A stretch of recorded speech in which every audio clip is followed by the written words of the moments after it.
मंगल मूरत सतगुरु मिलवै सर्वाधार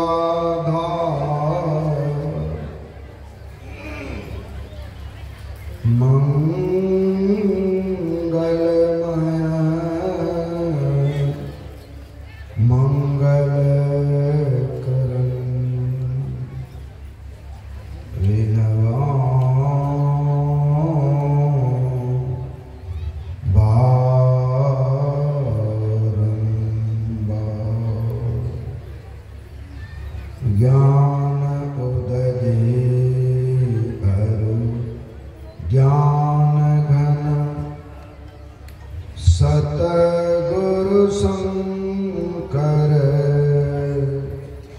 नमो नमो बहुबार सकल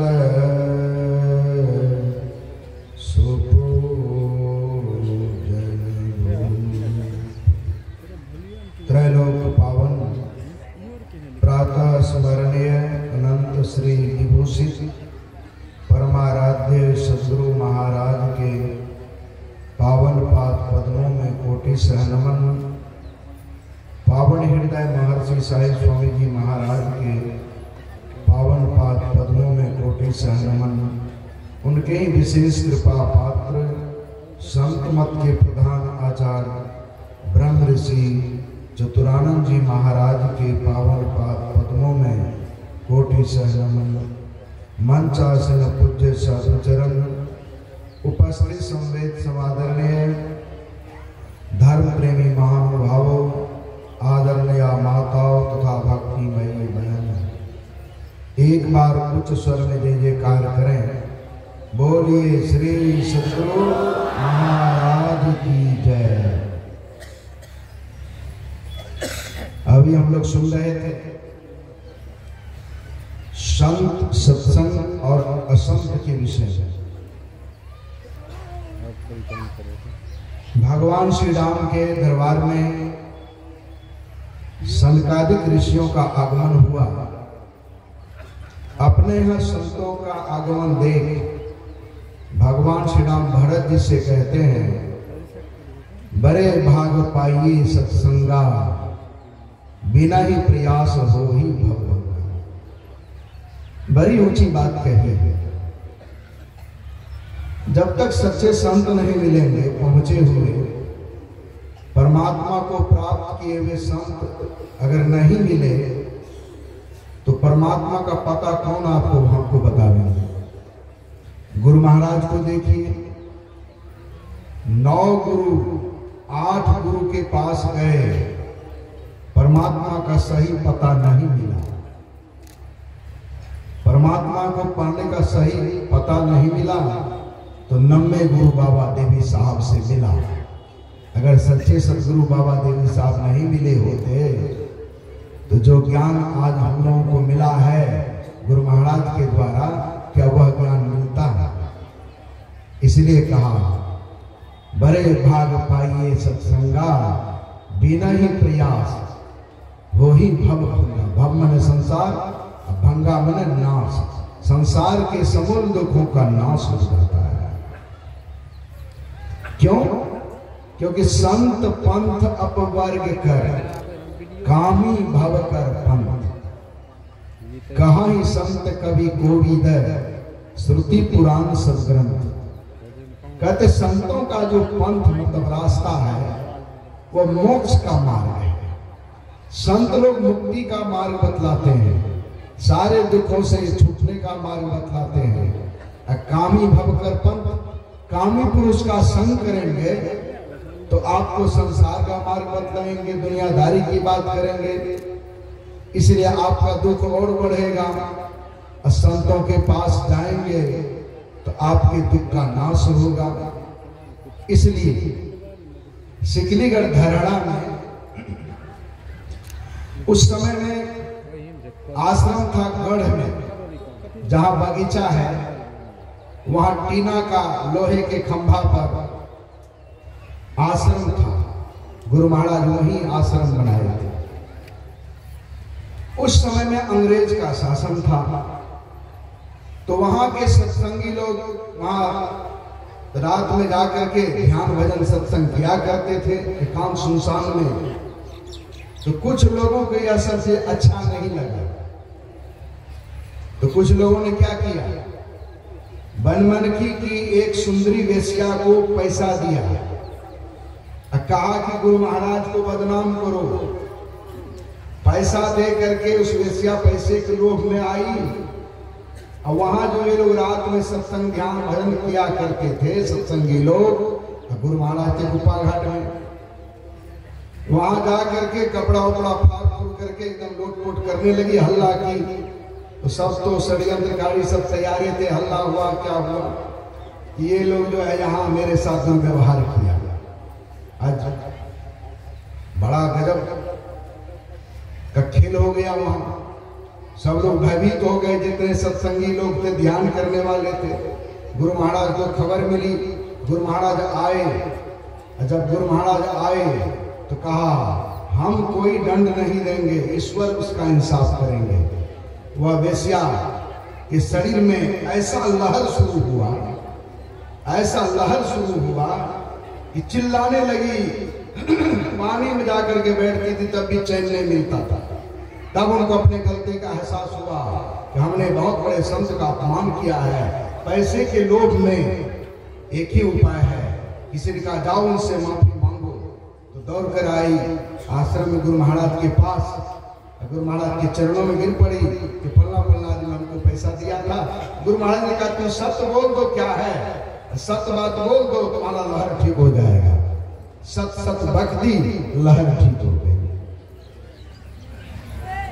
इसलिए कामी पुरुषों का जो मार्ग है वह दुख का, दर्द का मार्ग है और संसार का मार्ग है, और संतों का मार्ग जो है वो मुक्ति और मोक्ष का मार्ग, सारे दुख से छुड़ाने का मार्ग है।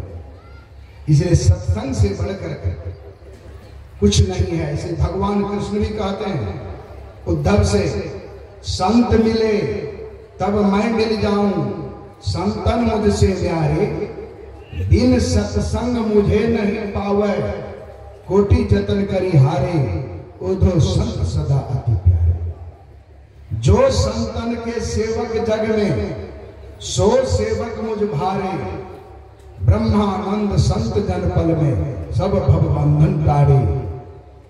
और भगवान कृष्ण ऊपर के पंक्ति में कहते हैं कि मैं संतन के पीछे जाऊं, जहां जहां संत सिधारे, शरण रज नित अंग लगाऊं, शोधु गात हमारे। गात मन होता है शरीर और शोधु मन पवित्र।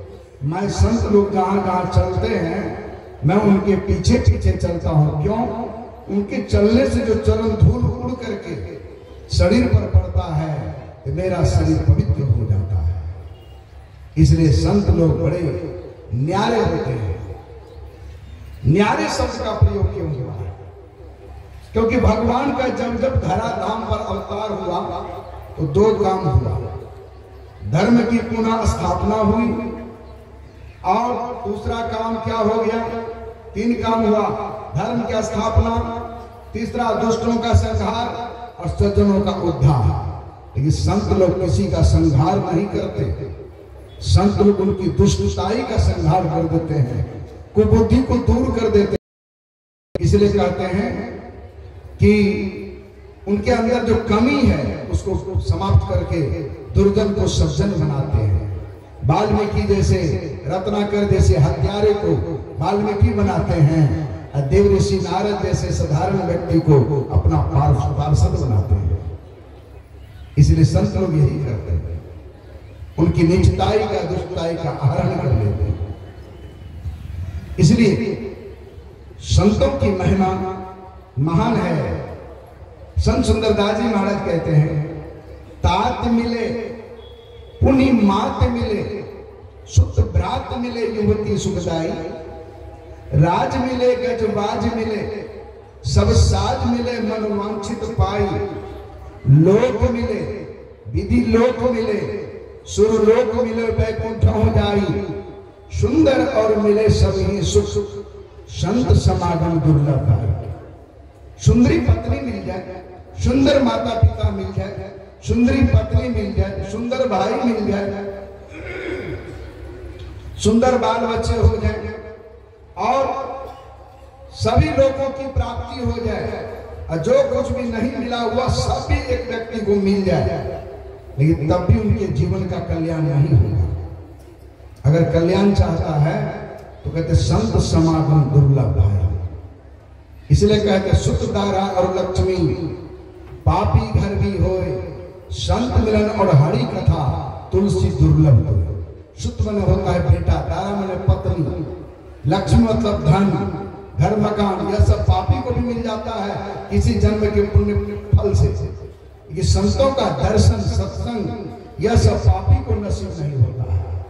पापी लोग अगर सत्संग में आ भी जाएंगे, थोड़ी देर बैठेंगे, अब पाप धक्का मारेगा, चलो यहाँ क्या करते हो, उठ करके वह चल देगा, कोई लेना देना नहीं। इसलिए सत्संग के वचनों को सुन। गुरु महाराज क्या कहते हैं, नित्य प्रति सत्संग कर ले प्यारा। सत्संग, सत्य आत्मा सत्य है, परमात्मा सत्य है। आत्मा सत्य को परमात्मा सत्य में मिलाने का जतन, ध्यान सत्संग रोज कीजिए। बाहरी सत्संग में कीजिए, आंतरिक सत्संग में कीजिए, रोज कीजिए। इसे कहते नित्य प्रति सत्संग कर ले प्यारा, तेरा कार्य सरे सारा, सब काम देखिए बढ़िया से हो जाए। सारे कार्य को निर्णय करके धर चेतन धारा, धर चेतन धारा पिंड के पारा दसम दुआरे का। फैले हुए चेतन धारों को गुरु नित्य स्थान पर टिकाइए। दसम दुआरे का ज्योति जगी जावे, अति सुख सा पावे, शब्द सहारे का। लख बिंदु नादता प्रबंधे के, सुनो सुनो में ही ब्रह्मनाद का धरो सहारा अपन तन में। ज्योति और शब्द का सहारा मिलेगा, जिसके सहारे चार जड़ शरीर एक चेतन शरीर को पार कर सर्वाधार परम पिता परमात्मा मिल जाएंगे, आप असली सत्संगी हो जाएंगे। इसके लिए पवित्रता के साथ रहना होगा। सुन लेते हैं असंत के विषय में। संत असंतन के असकरणी, जिमी कुठार चंदन आचरणी। पंजाब के राजा रंजीत सिंह साधु विचार के थे। उनकी एक शोभा यात्रा निकली, राजा रानी रथ पर सवार थे, लोगों की दोनों तरफ कतार लगी हुई थी भीड़ दर्शन के लिए, और अंगरक्षक लोग सब, सेनापति सब सेवा में लगे हुए थे। जब राजा रणजीत सिंह की शोभा यात्रा आगे बढ़ी कि सड़क के किनारे एक बगीचा था।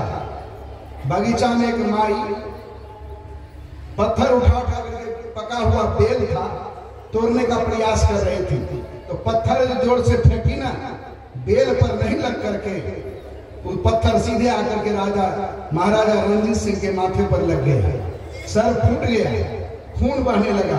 सेनापति सैनिक लोग इधर उधर देखने लगे कि हमला किधर से हुआ। वह माई तो अभी पत्थर चला रही थी, पकड़ करके लाया। कहा महाराज इसी ने पत्थर से मारा है आपको। कहे थे आप मैं इनका टुकड़ा कर दूं तलवार से। कहा कि पहले सुनो। महाराजा रणजीत सिंह ने कहा माई मैंने तुम्हारा क्या बिगाड़ा, तू मेरे ऊपर पत्थर से क्यों प्रहार किया।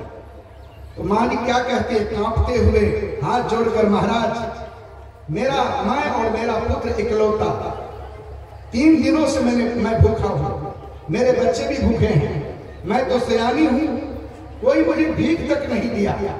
3 दिनों से भूखे रहने के कारण अपने बच्चे का दुख सहा नहीं गया। महाराज भूख मिटाने के लिए मैं बेल पर पत्थर मार रही थी, लेकिन मेरी किस्मत इस तरह फूटी है कि पका हुआ बेल का पत्थर अगर लग जाता, वो टूट कर गिरता, तो पका बेल खा करके कम से कम आज भर के लिए मेरा बेटा जीवन धारण कर सकता था। लेकिन मेरी किस्मत इस तरह फूटी हुई है, वो बेल को नहीं लग करके महाराज वो आपके माथे पर आकर के लग गया। यही दोष है। अब जो दंड देना चाहेंगे हम भुगतने के लिए तैयार हैं। सेनापति कहते महाराज आदेश दीजिए, मैं टुकड़े टुकड़े कर दूं इसे। महाराजा रणजीत सिंह कहते हैं ठहरो, एक जड़ वृक्ष पत्थर खा करके मीठा फल दे सकता है। अब भूल से हमें पत्थर लग गया है, हम इसे मृत्युदंड देंगे। हमें तो पता ही नहीं था कि मेरे राज्य में ऐसे भी दीनहीन लोग हैं। इनके पुत्र को राजकोष से पढ़ाया जाए, राजकोष से रहने की व्यवस्था, घर मकान और खाने पीने की सारी व्यवस्था की जाए, इनकी गलती को क्षमा कर दिया जाए। ये होते हैं संतों का हृदय। संत हृदय नवनीत समाना, कहा कवि पर कही नहीं जाना, निज परिताप द्रवई नवनीता, पर दुख द्रवई संत चुकनीता। कहा संतों का हृदय मक्खन के समान होता है। मक्खन पर जब धूप पड़ती है, लगती है, मक्खन पिघल जाता है। लेकिन संतों के ऊपर लाख की पत्ती आवे, ये कहीं द्रवित नहीं होते। पर दुख दुखी, पर सुख सुख देखे पर ऐसे होते हैं संत। दूसरे को दुख में देख करके संत द्रवित हो जाते हैं, पिघल जाते हैं। इसलिए संतों के ज्ञान को जीवन में धारण कीजिए, आपका इहलोक परलोक सब बनेगा। बोलिए श्री सद्गुरु महाराज की जय। श्री सद्गुरु महाराज की जय। अब हमारे बीच पूज्य स्वामी प्रेमानंद जी महाराज हैं, महर्षि मेहधाम मनियारपुर। उनके